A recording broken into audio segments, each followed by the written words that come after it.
WrestleMania 36 Part 1. Yes, it is too big to hold it all in one night. So what are they doing? They're holding part of the matches here on Saturday, and then come tomorrow, they'll have the rest, which a lot of those are actually standing as some of the highlights. But this right here, don't get me wrong, AJ Styles versus The Undertaker in a bone graveyard match, a ladder match for the tag team titles, Raw Women's Championship being held up for grabs, as well as the IC title, and Seth Rollins and KO bringing the non-stop action. So if you are stopping at the channel for the first time, first of all, drop a like, hit the subscribe button, come join us. This is only just going to get more epic. Like, this is just going to be the triggering effect to potentially, regardless of there being no audience, no crowd, I can still see in this holding up as one of the best manias of all time. Let's go. First match of the night, Cesaro versus Drew Gulak. I will say he did a lot better with Bryan. Actually, matter of fact, that was about a 20-minute match versus what we saw right here with Cesaro. He just dominated him. It was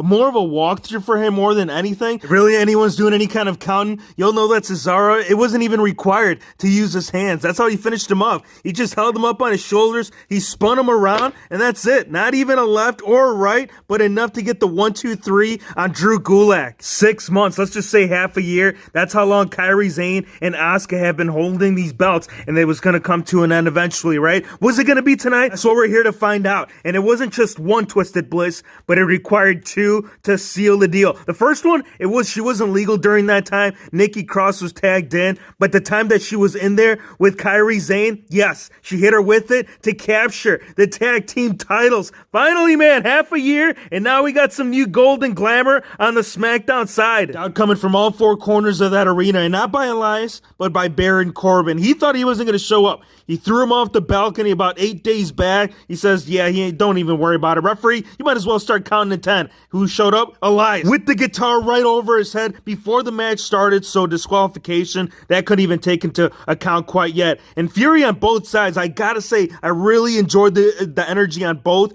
because without having the crowd and not having those thousands and millions of people chanting your name, it's hard to get up, especially for how hard they were going. So I gotta give it up to both of these, but Elias still came out ahead. He went for the roll-up pin, trying to do dirty, put the leg up on the rope, but the referee caught him, and while he was sitting there complaining, which I feel that was his biggest problem throughout the match, was arguing with the referee, that's when Elias rolled him up. Biggest challenge in Becky Lynch's career so far. Well, I wouldn't call it that, but that's what they want to say with the announcers. Like, if you're going to say that over her, over Ronda Rousey, I don't think Shayna Baszler has reached that point, but I will say is that she almost did. She had that Corikina clutch locked in, and anytime I see that cinched in, I just think that that's the end of the match. But matter of fact, she used leverage. She used the leverage, and she went ahead and pinned her with it, and she still walked away and retained the Raw Women's Championship. I don't want to say the numbers game played an important role in this, even though there was Cesaro and Nakamura at ringside, and then for Daniel Bryan, we had Drew Gulak, Intercontinental Championship gold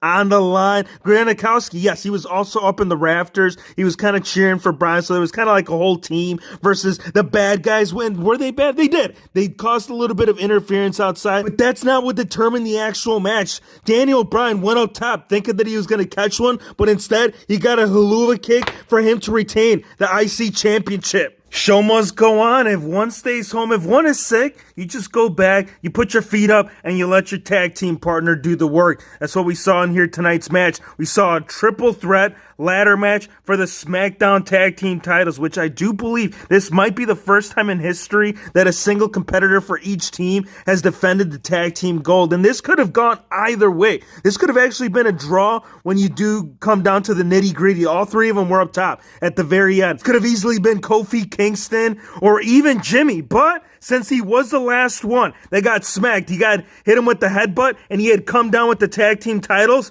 I mean, had this not occurred, I do still think they would have still kept the belts, because if it is a draw, anytime we have any kind of draw situation, usually the champions get to retain the tag team. But I will say this match so far has stole the night. Crazy all the crap you hear when you can't hear the crowd cheering behind you. They were throwing some nasties out there, man, calling him a fat bastard. Rollins, well, you gotta watch your mouth, man. Can't not be using that kind of language here in the WHF channel. And he also used not just that dirty mouth of his, but he also used the ring bell, bashed it across his head, got himself disqualified, and Kevin Owens ended up winning the bout. But he's like, I don't want it like this. If I'm going to go in here against you, I want to get the best of you. I want my WrestleMania moment in the proper way. So Rollins, you know what? He agreed to it. He made his way back down the ring. He came back down the rampway. The bell rung. Second go around. No disqualifications match. And there was steel steps involved. There was a steel chair. He was going ruthless with the weapons. But then he gave him a taste of his own. He grabbed that ring bell, bashed it over his head, set him up on the announcer table, and he came crashing down off the top of the WrestleMania sign to pick up his second victory if you're considering the first one. Don't blink, these guys don't get paid by the hour.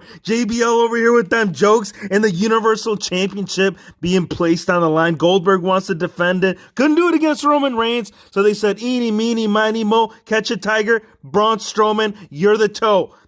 Look, I don't want to say that he didn't deserve it because, he really didn't do anything. All he had to do was just challenge for it. The way that they announced this to begin with, or the fact that they kept promoting Goldberg versus Roman Reigns down till when it came down to the day before, I don't know if that's bogus or trying to throw off the fans. Like, even Roman Reigns went live saying, yo, I ain't doing this match. I pulled out of Mania. How many did it take? 1, 2, 3. We went with 4 spears, and I'm so glad that you didn't attempt it. Well, he did attempt it. He was about to get him up for the jackhammer, but that's when Braun Strowman reversed it, and he hit him with 4 power slams to seal it up. The last one was a run-in, so he had a little bit more oomph towards the end, and that's what it came to be, man. It came down to be Braun Strowman capturing the Universal Championship and all the glory, man. There was no glory behind this. The whole promo, the build-up to this was so bad. I can't say that I enjoyed it. I mean, we knew that Goldberg was going to drop the belt. We knew that it was going to be there was really no way of going around it. This might be your time, Braun Strowman, but at the end of it all, bro, it was draw of the luck, and that's why you're in this spot. Sorry to say it, man, but that's just the way that the cookie crumbled this year at Mania. This is the right direction with Undertaker. You're having this man coming back here regularly. Do the cinematic. I mean, this is kind of what's going to help him out. This is going to hide all the flaws, how tired the man might get throughout the match. So it was. This whole match, it had like this movie theme. They had this background music. They had the motorcycle. You had the American Badass theme coming down. AJ Styles needed the help of more just of the OC. He recruited these, what'd you call them, like minions? You guys recall Undertaker? He used to have this huge group right down the rampway when he would make his way down as the Undertaker. Those were against him. They came through this wall. They came and attacked him, and so did Luke Gallows and Carl Anderson. But still, too much power, too much force behind Deadman. He ended up eliminating Gallows first. He threw him off the top of this building. They were fighting in like a barn style of feel. And then he gave Carl Anderson a tombstone to kind of eliminate these two. And then AJ Styles, he was pleading, man. He was apologizing. He was saying, what you say about my wife? He threw him into it was a big boot. First he was like, don't worry, man. I'm going to let you go. And he turns around, gives him a boot into the graveyard. He hits the tractor, or hits the switch on the tractor, and all the dirt starts to come down on AJ Styles. The music plays. The only thing that you see hanging out of the grave was AJ Styles' glove. So is this going to be a break for the man for a while? One thing I will say is that this is the only way that you really can go with The Undertaker now. They want to keep putting him into this match regularly. Let's say he goes over to Super Showdown.